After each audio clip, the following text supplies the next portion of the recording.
Okay, and welcome back to the Rathus Ch chapter 11. And in this video, we're going to wrap up chapter 11 on stress. In the previous video, we kind of looked at defining what stress is and sort of illustrating the point that, stress comes in all shapes and sizes. We all experience stress. It's really our response to stressful events is what determines whether it's sort of good stress or bad stress. Now we're going to look at some things that sort of moderate the effects of stress because, again, we all experience stress, but there are certain psychological variables that have been identified that are sort of predictive of both positive and negative responses to stress, depending on kind of where you fall on each variable. So one being self-efficacy, psychological hardiness, which is another way of saying like how resilient are you to stress, when kind of things get tough. The whole saying, when the tough gets going, when it gets tough, the tough gets going, so to speak. Humor, how, predictability and control, and then emotional support. So let's look at these each individually. Self-efficacy beliefs are simply a belief that, you are capable. Like, I think I can. It's kind of like the little engine that could. So that is very predictive of the ability to withstand stress. People who have high self-efficacy tend to really, they do better with stress than those who have low self-efficacy. And we see this we see this even in the way the body physiologically, reacts to stress. They're producing less of the stress hormones, people with high self-efficacy beliefs. So there's literally something going on in the body. The mind, through those beliefs, is creating a better, sort of system for the body to operate in as far as stress goes. And it's sort of people with high self-efficacy beliefs also have this cognitive benefit of sort of bend but don't break. They're much less likely to be disturbed and ruminate about thoughts and things, that stress them out. So it's both, sort of mind and body at work from having high self-efficacy beliefs, high beliefs in your ability to deal with stress, to deal with tough situations. Being hardy, psychologically hardy, or having resilience is also really important. People who have more hardiness, this quality, tend to be better at resisting stress. And it's kind of characterized by the 3 C's: commitment, challenge, and control. People who are psychologically hardy tend to have more commitment. They look at stress as a challenge rather than a threat, and they feel more of this idea of control. They feel it's an internal locus of control rather than external, like I have control rather than something else has control over me, so to speak. Sense of humor, just being able to laugh something off is so important for stress. I mean, you can either laugh about it or cry about it. In some cases when things get stressful, and sometimes crying does help. Definitely, I'm not trying to say that's a bad thing, but sometimes really just being able to laugh something off can make things, make stressful events all the better. In fact, it's a pretty normal response. Sometimes people will make light of a pretty stressful or intense situation, and it's just a way to cope. Sometimes it's not always appropriate. Sometimes someone will tell a bad joke or something like that. But it physically, again, we're talking about the physiology. Being able to laugh and being able to kind of feel good and stimulate a little bit of happiness in the moment is good for the body. It stimulates those endorphins, which again are important for us to physiologically feel well. And also we're seeing it helps our immune system out, which again, stress goes directly to our immune system and it taxes the immune system. And again, just sort of feeling happy, even for a moment, can kind of allow us to shift. If it takes our mind off the negative, we'll see this sort of positive cognitive shift where it might be easier to transition from, being really stressed out and really, maybe all these negative emotions. It might be easier to move towards a positive emotional experience. Okay, truth or fiction. I know we just talked about it, so that's, maybe a little too soon, but humor helps us cope with stress. What do you think? Truth or fiction? Pause the video. Welcome back. It is in fact true. Being able to laugh something off is, and laugh at something or find the humor in something, or just, taking your mind off of it with a joke or whatever, a humorous story, anything like that can be really positive when you're stressed out. Another factor that is very highly correlated to stress or how we experience stress is predictability and control. We kind of talked about that a little bit with hardiness a little bit. things that are predictable are much easier to sort of cope with as far as stress goes than things that kind of pop up.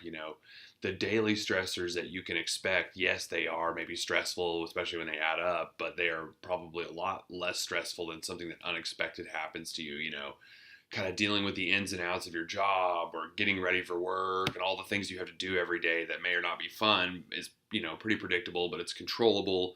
However, if somebody all of a sudden passes away in your family, even if especially if it's unpredictable, that's incredibly stressful, and it's a lot probably harder maybe to cope with. And even then, there's some predictability. If you have a family member who's maybe sick, and you can kind of see when they're going, you can kind of predict when they're going to pass away. Maybe that changes the level of stress, but even then, it's not so black and white. Is kind of what I'm trying to say. But anyways, things that have predictability and we feel that we have the control over themselves tend to be less stressful or easier to cope with, I should say. Not necessarily less stressful, but just easier to cope with because it's sort of within our control versus things that are out of our control, an external locus of control. All right. Having emotional support is another thing. I mean, again, we have lots of stress, but having support, and especially I'm talking about social support, and that's friends, family members, loved ones, coworkers, teammates, somebody on your recreational, softball league, just people that you hang out with. I mean, these are the people that help us buffer off the effects of stress that we're going to talk about in a moment. So, I mean, it goes to show we are social animals by our very nature, and that really is reflected by how we cope with stress. We tend to cope much better also when we're able to share our concerns with others and also receive kind of feedback from other people about, hey, maybe just getting that information that, hey, you're not the only person who's going through this, or you're not the only person who has ever thought of this before, and simply just socializing in other ways just kind of helps us take our minds off things. Maybe you don't even sometimes, even friends and loved ones are great for, hey, even when you don't want to talk about it directly, maybe you just want to go hang out with somebody and, engage in some kind of activity that you both enjoy to take your mind off things. Like, if you play board games, or if you play sports, or, you watch sports or whatever, that's a great way sometimes. Even just being around other people is a great way to take your mind off of stress. So, all right, so now we're going to talk about how the body responds to stress. Hans Celia is a researcher who identified sort of how the body goes through different stages when we experience a stressful event, and it goes from the alarm stage, resistance, and exhaustion stage. So we'll take a look at each three of these individually. And each stage is sort of a change in how the body will sort of react to stress or mobilize in the response to stress. And over time, sort of heads up when we get, these first two stages, the body is really good at dealing with stress. But if once we get to this last stage, exhaustion, this is when the body starts to get tired physically and mentally. We get exhausted. So the first stage is the alarm stage. This is when we encounter any stressor. So this is essentially your body going into fight or flight. And when I say any stressor, this could be, you're startled as you're coming home. Maybe you're walking up to your front porch or something, and all of a sudden a dog jumps out of nowhere and barks or something and scares you, and you get startled. Or it's the same experience when you walk into class one day and realize, oh my gosh, we have a test today and I didn't study for it, or I didn't know we have a pop quiz or something, and I'm unprepared, and you feel very anxious. That's what the body is going through. So that's what a stressor is. It's any sort of thing that kind of sends you into this fight or flight reaction, and the body is this is a reaction for the body to try to protect itself. The body is producing all kinds of chemicals, including corticosteroids.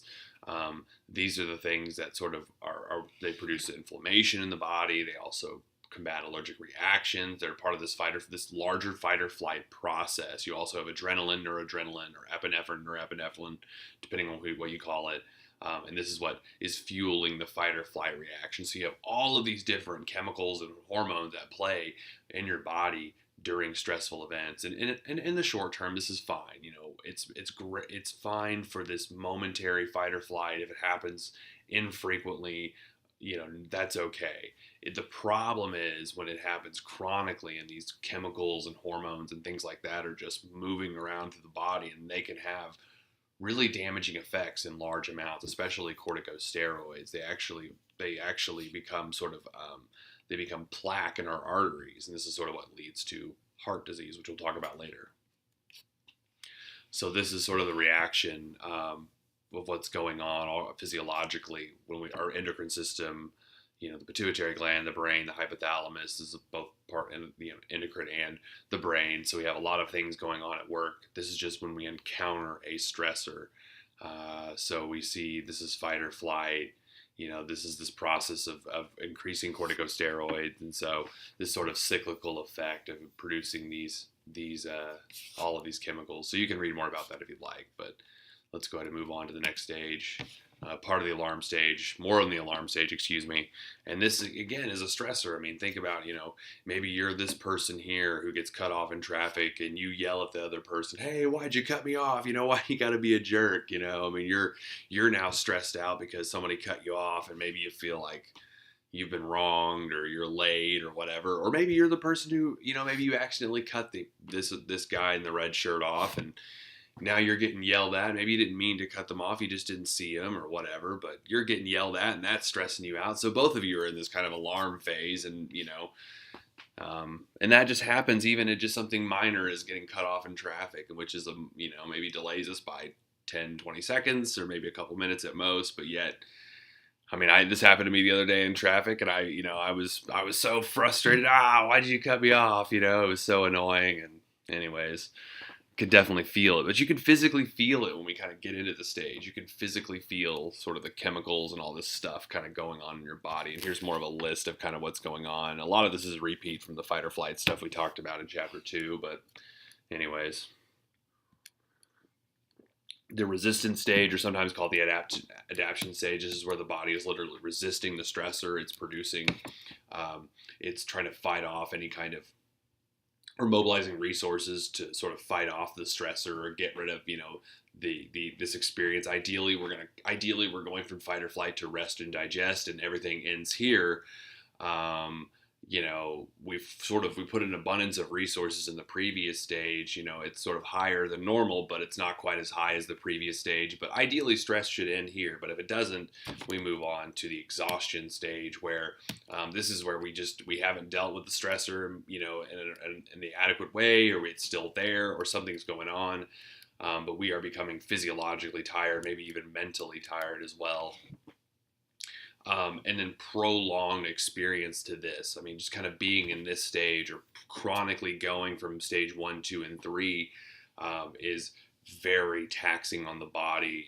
It's taxing on the immune system, which, exposes us to disease such as heart disease and cancer, which we'll talk about later, which are the number 1 and 2 causes of death. So, I mean, it's I don't want to be like too serious, about this chapter, but stress really is a killer. I mean, stress ultimately is, probably the killer of most people in the modernized, the Western world, the developed world, as we think about it. And so, because heart disease and cancers are almost directly linked to how much stress we have in our lives, and, diet and exercise and other things like that. But stress is a big, big part of that.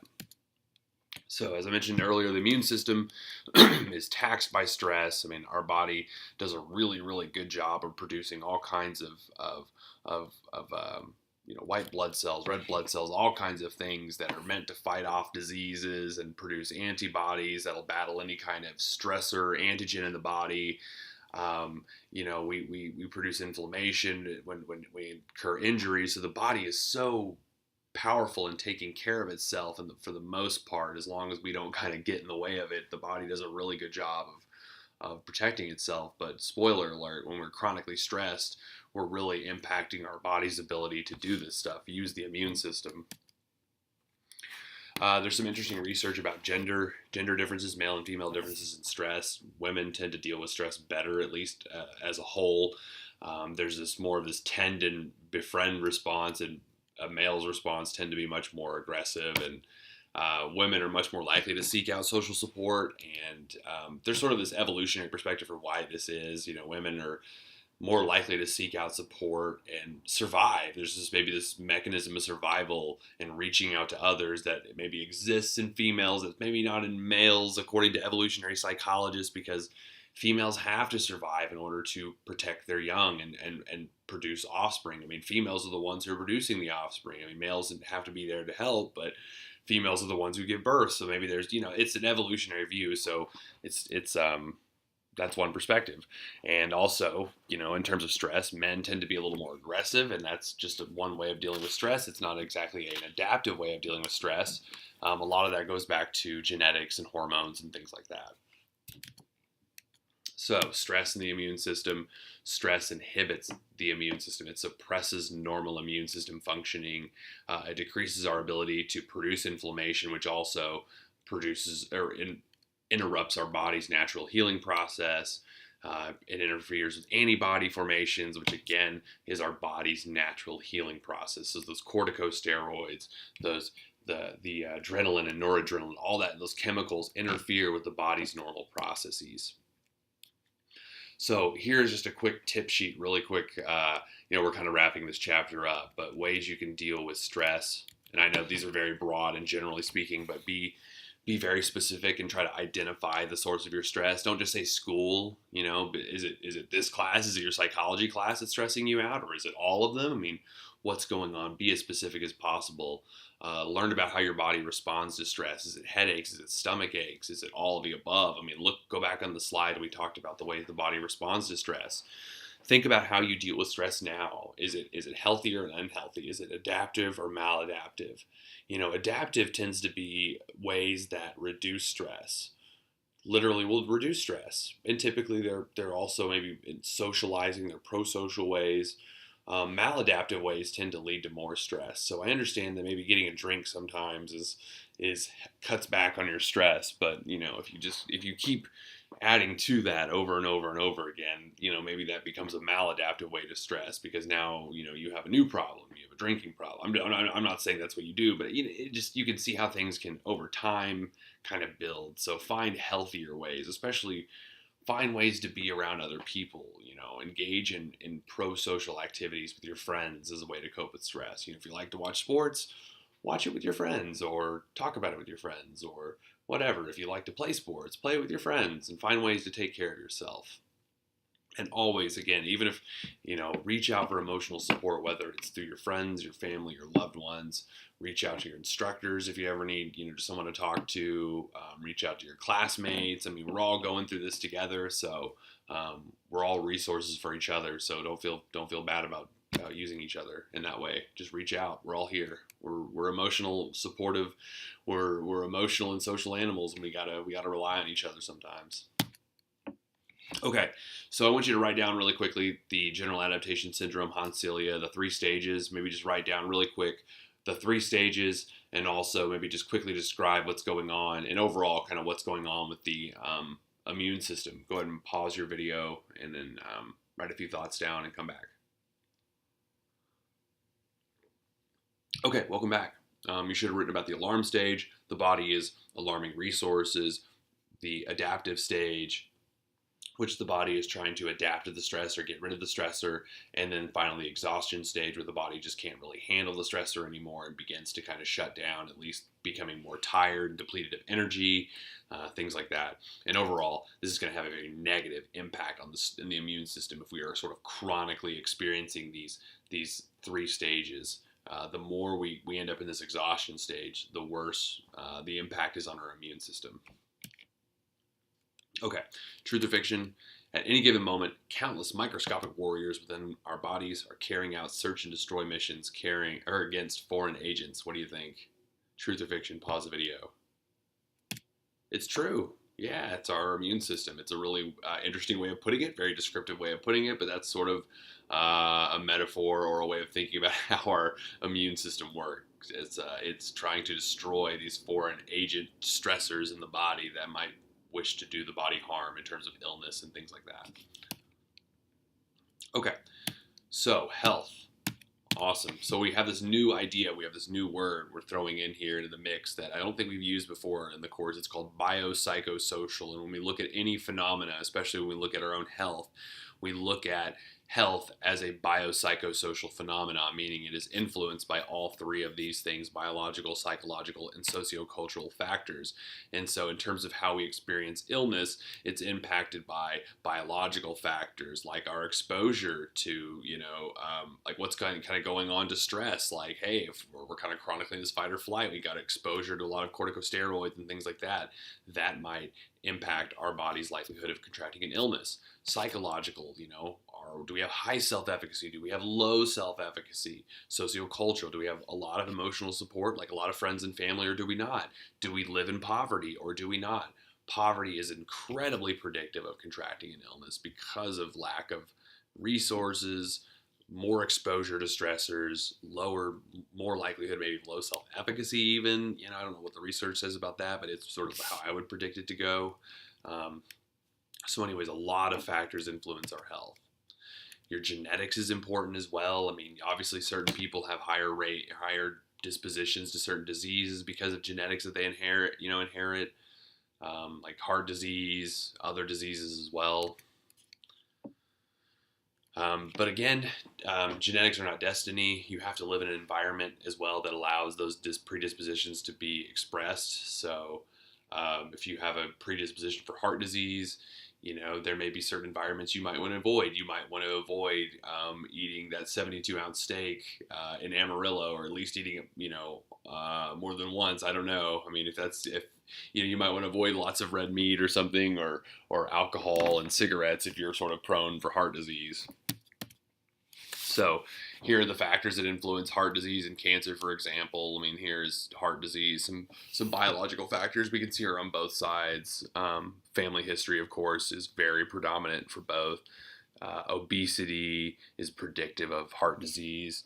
Psychological factors, type A behavior versus certain patterns of behavior, such as smoking, are both predictive of heart disease. Drinking alcohol in excess, at least, having a drink every now and then is okay. Red wine is okay every now and then, but drinking too much, smoking, overeating are all predictive of heart disease and cancers. Sociocultural factors, poverty, access to health care, all these things are predictive of heart disease and cancer. So, truth or fiction, if you have a family history of heart disease or cancer, there is little or nothing you can do to prevent the developing the illness yourself. What do you think? Truth or fiction? Come back when you have an answer. The answer is fiction. That is absolutely false. Again, genetics are not destiny. There's so much you can do to prevent heart disease or cancer. So many behaviors you can avoid, such as you can just don't smoke. You can cut back on alcohol. You can avoid overeating. You can cut back on red meat. You can eat more vegetables. You can get more exercise. I mean, there's all kinds of things that we can do. We can avoid living in areas where we're exposed to certain toxins. I mean, living in certain cities, or parts of certain cities, where you maybe live in industrial parts, you're exposed to more toxins. I mean, there's so many things we can do, choices that we can make, putting plants in the house. I mean, cutting back on or buying organic foods versus foods with pesticides. I mean, all of these things choices that we can make can play a huge impact on our development of things like, disease, or experiencing diseases like heart disease or cancer. It is well within your power, even if you have a huge family history. I mean, I have multiple people in my family with heart disease, and I think about that a lot. I think about the choices I make, because I know that the choices I make do have an impact. So it's important to think about, I think. Anyways, so heart disease, risk factors, kind of already talked about this a little bit. These are big factors, but family history is really predictive. Patterns of consumption, alcohol, exposure to stress, jobs, things like that are all predictive of heart disease. Physically inactive lifestyle, we're finding out, is one of the biggest killers now. I mean, people who are inactive, people who sit all day is like smoking a pack of cigarettes all day, is what we're finding out as far as health effects go. So, got to be physically active. Here's some things you can do to prevent heart disease. You'd be surprised. Stop smoking is one of the biggest things. Your dietary change, add more fruits, add more vegetables, whole grains rather than simple grains. Reduce your hypertension. I mean, lower your cholesterol. If you're a type A kind of go person, maybe you might want to pick up yoga or meditation to kind of modify some of your behaviors, de-stress a little bit. Exercise is so important. If you're hostile or angry, I mean, counseling, man, or counseling. I can't express it enough. I mean, figure out how to deal with some of those feelings, because it's a killer in the long run. We see deaths. This is different for men and women. It's also different for certain racial and ethnic groups. I mean, we see African Americans are higher on both lists for males and females. A lot of that has to do with poverty or exposure to poverty. Same with Native Americans. We see Native Americans at number 2. Both of these racial ethnic groups are you're going to see higher rates of poverty in both groups. So it's not really surprising. Poverty kind of goes hand in hand with stress, and stress kind of is very predictive of heart disease and stroke. So cancer very much, it's when our cells mutate, and not only do they mutate, but they're producing abnormal cells. Obviously, there are certain risk factors. I mean, it can happen in genetics, but also a lot of it is determined by behaviors. Behaviors can sort of allow those genes to be expressed. I mean, if you smoke tobacco or vape or nicotine or any of those things, you are increasing your likelihood for cancer. Drinking, especially having more than a drink or 2 per day, especially eating a lot of animal fats, is also predictive of cancer. And exposure to tanning or sunbathing. I mean, these are all behaviors that are directly linked to cancer. So, it's not so much that alcohol is a bad thing, but it's like, hey, man, if you're drinking a drink or 2 a day, it's like, you might want to cut back. Maybe if you're drinking 2 drinks a day, maybe cut it back to 1 drink a day, and then maybe a drink every other day, and maybe just a drink every now and then. If you're eating red meat every day, maybe that's not, maybe eat a little less red meat every day, or maybe have some days where you don't eat it. Find ways to kind of cut back. And definitely tanning and sunbathing, those are things that probably should avoid at all. I'm not sure what you'd replace those with, but probably should just avoid those anyways. Avoid lots of stress, because again, stress attacks the immune system, and the immune system is what fights this stuff off, its cancerous cells off. So what can you do to prevent cancer? A lot like what you can do to prevent heart disease. One of those things is get checkups, especially when you hit certain age markers. There are certain, I think, I don't know what it is. I just turned 31 recently. I don't think I've hit an age marker yet, or maybe I have, but I think it's when you're in your 40s or 50s, there are certain cancers they might look for, depending on if you're male or female or what. I'm not sure. I'm not really an expert in this area, but just talk to your doctor. If you're a smoker, my recommendation is to please stop smoking. There is nothing worse that you can do for your health than smoke cigarettes or vape or Juul pot or whatever those things are. Those are not safe either. They may not be as disgusting or smell as gross as cigarettes are, but they are probably just as bad for your health, and maybe not, if not worse in some ways. Try to cut back on saturated fats and animal fats, and add more fruits, vegetables, things like that. Get more exercise. Diet and exercise are so important. The things you consume and the things you do with your body are so important in fighting off stress. So anyways, that's it for chapter number 11. So we're going to stop here and wrap it up. We'll come back with chapter 12, which will be on abnormal psychology or on psychological disorders. So thanks for tuning in. I'll see you next time. Take care.